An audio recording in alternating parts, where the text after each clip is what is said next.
mbahaye ikaze nanone muri wa mwanya mwiza duhura tukiga ibyanditswe byera mu ishuri ryo ku Isabato. Mboneyeho kandi kubifuriza ubuntu n'amahoro by'umwami wacu Yesu Kristo kugira ngo bibane namwe mwese. Twibukiranye tugeze ku cyigisho cya 9 nicyo turi kwiga muri iki cyumweru, akaba tugeze ku ngingo yo kwa kabiri. Ingingo yo kwa kabiri iratubwira iki?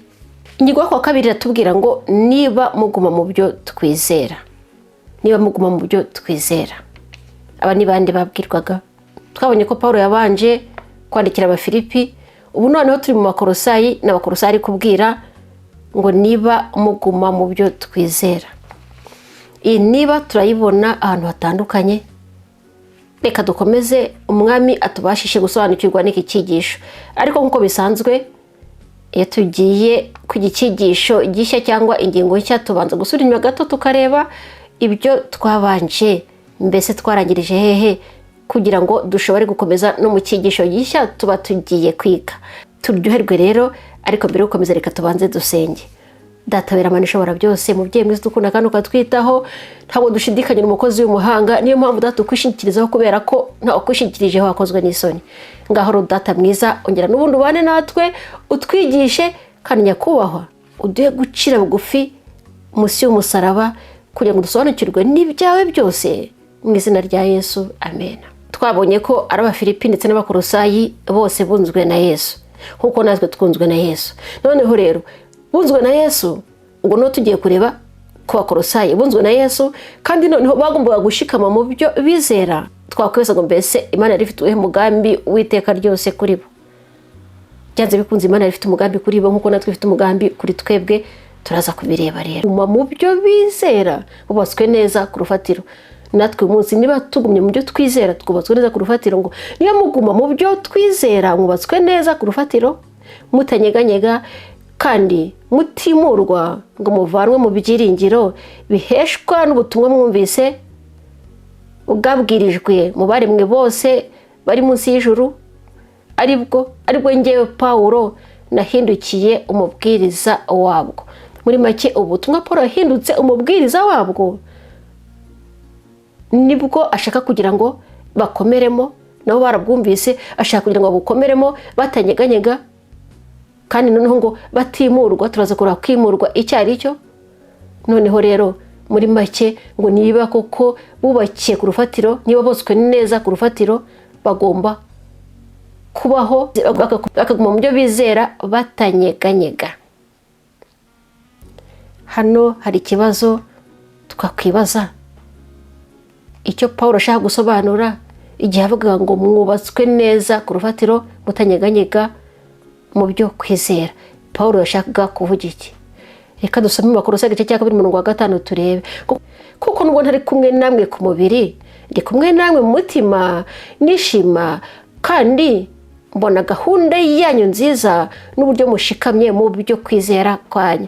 Paulo yarishimiye kandi akabashima ati mbona gahunda zanyu nziza ko mushikamye mu byo kwizera Kristo. Arongera mu Efeso igice cya 3:17 aravuga ati kandi ngo Kristo ahore mu mitima yanyu kubwo kwizera, kugira ngo ubwo mumaze gushorera imizi mu rukundo mukaba mushikamye. Bamaze gushora imizi barashikamye. Muri make Kristo noneho ngo ahore mu mitima yabo, ubwo amaze gushora imizi akaba bashikamye. Arifuza ko Kristo yahora mu mitima yabo. Muri make tugiye kureba ubwoko bune bw'imikoreshereze y'interuro zijyanye na niba. Twabonye niba mushikamye. None tugiye kureba ubwoko bune bw'imikoreshereze y'interuro niba. Muri make mu rurimi rw'Ikigiriki, kandi imikoreshereze igira ubusobanuro butandukanye, aribwo tugiye kureba. Ubusobanuro bwa mbere noneho rero buboneka mu Bakolosayi igice cya 1:23 hatangirira kwerekana ko ikigombero gishoboka byanze bikunze. Ni ukuvuga rero ko Paulo atera umwete Abakolosayi abaha igitekerezo cy'uko mu by'ukuri bazaguma mu byo bizera. Arabaha igitekerezo cy'uko bazaguma mu byo bizera. Kuko Paulo abyerekana adatinze, yarangije kubona igihamya cyo kwizera kutanyeganyezwa kwabo. Muri make abafite ubuhamya rwose arababona ko noneho bafite kwizera kutanyeganyezwa, ariko arabasaba kugira ngo bagukomeze. nubwo bimeze bityo rero ibyiringiro byabo biracyafite ikigombero cyo kutimurwa ngo bareke inzira yo kwizera binjiyemo. Muri make Pawulo arabasaba kugira ngo inzira binjiyemo yo kwizera Yesu Kristo batayireka, muri make bayigumemo. Niba koko barubatse kuri Kristo bagomba gukomeza iyo nzira batangiye bakayikomeza batanyeganyezwa, batagira ikibanyeganyeza na kimwe. Iki gitekerezo kandi cyo kutimurwa ni ubusobanuro bw'ijambo ry'Ikigiriki ryahinduwemo gukomeza, rikoreshwa kandi ku banditsi n'abafarisayo. Twibuke ubwo abanditsi n'abafarisayo bakomezaga kubwira Yesu ngo bijyanze bikunze nababwira ikigomba gukorwa kugira ngo batere uriya mugore amabuye. Aha ni muri Yohana igice cya 8 umurongo wa 7. Turabona nanone mu byakozwe n'intumwa igice cya 12 umurongo wa 16, aho nabwo ngo Petero yakomeje gukomanga. Turibuka Petero bwo yarafunzwe, noneho rero marayika amaze kumufungura avuye mu nzu y'imbohe araza. Tubikiye ko hari abantu ngo bari mu nzu bamusengera, ariko noneho bari barihebye batazi ko ashobora gufungurwa. Noneho Petero afunguwe, ageze mu rugo abona umuja Roda, noneho agira igishika ntiyamukingurira, ariko akajya kubwira abandi. Ariko ngo Petero yakomeje gukomanga, muri make yakomeje gukomanga. Ubu ni ubundi buryo rero bukurikiraho, ni uburyo buboneka mu rwa mbere rwa Timoteyo mu gice cya 4 umurongo wa 16. Reka turebe havuga iki. Ijambo nanone irikoreshwa aho Pawulo atera Timoteyo ubutwari bwo gukomeza kuba indahemuka ku nyigisho ndetse no ku mpuguro zifatika yatanze. Aramusaba kugira ngo akomeze abe indahemuka rwose. Byose ni gukomeza. Ubusobanuro gatanga hano burasa, uretse ko bukoreshwa ku bizera muri rusange. Nkuko tuzabibonera mu cyigisho cyo mu cyumweru gitaha, Pawulo ahagaritswe umutima nuko abakolosayi bashobora kuba bakurikiza inzira zashyizweho n'abantu zo kubona agakiza mu cyimbo cyo gukomeza ibyiringiro bahawe n'ubutumwa bwiza. Pawulo afite ubwoba, arahangayitse kubw'abandi twabonye batanga ubutumwa nabi, bibanda ku migenzo cyangwa ku mirimo itegetswe n'amategeko, bakibagirwa iby'imbere mu mutima, nk'uko Yesu yavuze yitaye cyane ku by'imbere kuruta iby'inyuma. Mu Bakolosayi igice cya 2 umurongo wa 8 ndetse no 20 kugeza kwa 22, reka turebe uko Pawulo ababwira.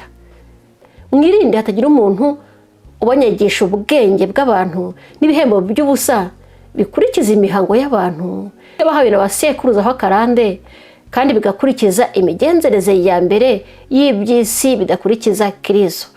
Ahangaha Pawulo ribuka nkuko nemeze kubivuga cyangwa dusanzwe tubizi bya farisayo bagenderaga ko bigaragara inyuma, ariko iby'imbere ntibabitindeho na gato, yamirimo itegetswe n'amategeko gusa. Pawulo rafite ubwoba, ariko arababwira ngo birinde rwose, ngo hatagira umuntu ubanyagisha ubwenge bw'abantu kubwo gukurikiza ibihendo by'ubusa, muri make bigendana n'imihango y'abantu cyangwa imihango yishyiriweho n'abantu, aho gukurikira Yesu Kristo. Nuko rero niba mwarapfanye na Kristo, mukaba mwarapfuye ku migenzereze ya mbere y'iby'isi, n'iki tumwe mwemera kuyoboka amategeko y'imihango nkaho mukiri ab'isi, ngo ntugafateho, ntugasogongereho, ntugakoreho, kandi ibyo byose biba biheze iyo biriwe mugakurikiza amategeko n'inyigisho by'abantu. Muri make Pawulo akomeza kubabwira ngo ntibakagombye gukurikiza imigenzereze cyangwa amategeko n'imigenzo by'abantu, ngo bagombye gukurikiza inyigisho bize bwa butumwa bwiza twabonye bagomba gushikama aho. Ijambo mwubatswe ku rufatiro rirengurira kuko harashizeho urufatiro rukomeye rwo kwizera n'urukundo bishingiye ku ijambo ry'Imana. Reka tubirebe muri Matayo igice cya 7 umurongo wa 27 havuga iki. Imvura iragwa, imivu iratemba, umuyaga urahuha, byose byikubita kuri iyo nzu iragwa, kandi kugwa kwayo kwabaye kunini. Niho wundi wubatse inzu ku musenyi. Noneho rero inzu iguye, birumvikana ntabwo yashoboye kuresista, ahubwo yaraguye yikubise hasi kubera ko ntabwo yari yubatswe ku rutare. Tugiye mu Efeso cya 2:20 naho turahasanga ngo kuko ngubatswe ku rufatiro rw'intumwa n'abahanuzi, ariko Kristo Yesu niwe buye rikomeza imfuruka. Paulo akomeza kubabwira ko bagomba kubakwa kuri Kristo, abaswe kuri Kristo bakamukomeraho, abatari bamwubakaho bakamwubakaho kandi bakamukomeraho, kubera ko ngo niwe buye rikomeza imfuruka. Muri make ijambo ry'ikigiriki rifite nk'isano n'igitekerezo ni ugushikama, irengurira ku nyubako itimurwa, kandi rikaba ryanakoreshwa mu Kristo udashobora kuvanwa mu byiringiro biheshwa n'ubutumwa bwiza. Ijambo nk'iryo rero rikoreshwa mu rwa mbere rw'Abakorinto mu gice cya 15 ku murongo wa 58, aho Paulo avuga ngo mukomere mutanyeganyezwa, murushaho iteka gukora imirimo y'umwami, kuko muzi yuko umuhati wanyu atari ubusa ku mwami. Amen. Birumvikana ko umuhati waba Bakolosayi ntabwo ari ubusa ku mwami, ariko nawe cyangwa nanjye umuhati wacu ntabwo ari ubusa ku mwami niba twubakiye kuri Kristo rwa rutare rutanyeganyega. Niba twubatse kuri Kristo tukaba twifuza kuguma mu byo twizera tukabishikamamo, byanze bikunze umuhati wacu ntabwo ari ubusa ku mwami. Ndagira ngo uwari wihebye atekereza ati mbese ubu ngubu bizageza hehe? Birumvikana muri uyu murimo harimo imiraba myinshi, harimo intambara nyinshi, harimo intambara tutashobora kwirwanira na gato, ariko noneho twe kurwanisha imibiri yacu twike ko twubatse kuri Kristo azaturwanirira. Nukuri ngo dushikame, nitumara gushikama Kristo azaturwanirira. Nukuri na ya miraba yose izaza igenda uko yakaje, ntabwo imvura izagwa ngo inzu twubatse kuri Kristo ngo zitembe, tuzasigara dukomeye tumeze kuko nkabubatse ku rutare. Ibihwanye n'ibyo rero abantu bizera mu buryo rusange ko ngo iyo umuntu akijijwe ngo akijijwe by'iteka ryose, ariko ntabwo ariko bimeze. Paulo aravuga ibinyuranye n'ibyo mu buryo rwose bugaragara. Iyo umuntu akijijwe ntabwo bakijijwe by'iteka ryose, ahubwo ahozaho aribyo ntabwo yaba ari inzira iruhije. Hano turabazwa ikibazo n'ibiki byabayeho mu mibereho yawe bijyanye n'akamaro ko gukomeza gukoresha kwizera. Ntibiki byabaye. Muri make nkuko tutibagirwa kurya, niko tutagomba no kwibagirwa, niko tutagomba no gutakaza kwizera ndetse no kwakira agakiza twaherewe ubuntu tukagashikamamo. Twemereye ko twahawe agakiza ku buntu tukakire, ariko nitumara kukakira tumenye noneho ko Kristo akaduhaye ya maraso ye yakaduhaye, reka noneho dushikame muri we, kubera ko ya maraso afite akamaro tutabona ahandi hose. Twibuke ko yaraturemye, ariko dukoze icyaha yongera kuza kuturema ubundi bushya. Niwe wenyine gusa ufite ubwo bushobozi. Niba afite ubushobozi bwo kuturema, byanze bikunze afite n'ubushobozi bwo kudukomeza. Reka twikomeze ku rutare ari we Kristo, niwe uduha imbaraga kandi dushikame. Ntacyo tuzaba tumufite muri uyu murimo nk'uko Paulo yakoze uyu murimo akawurangiza neza. Nubwo yawurangije apfuye, ariko yawurangirije muri Yesu Kristo. Yavuze ko abikiwe ikamba ryo gukiranuka.